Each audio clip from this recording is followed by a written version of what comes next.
Sa tuwig 1521, mga barko ni sulod sa Subo.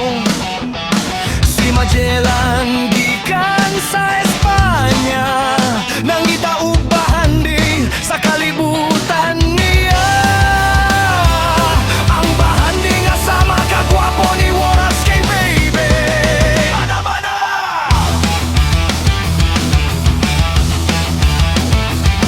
Gidala niya ang krus ug relihiyon. Gusto niya ang tibuok nasod ilalom.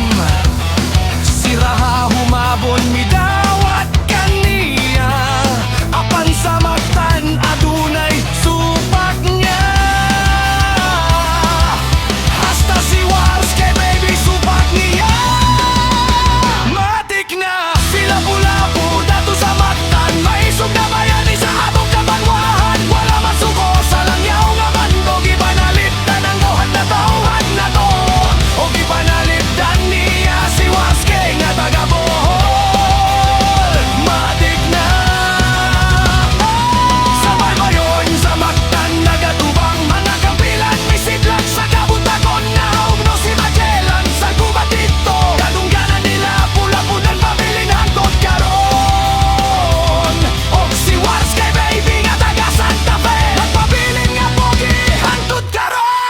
Ana-Mana.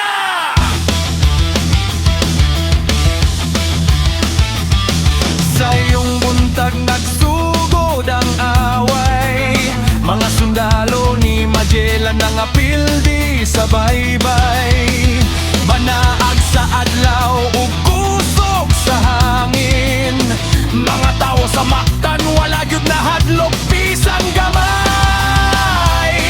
Kay dako nilang salik kay naa si Wars kay baby nga pogi perme. Panabang kau kampilan sa kamot, naningkamot sila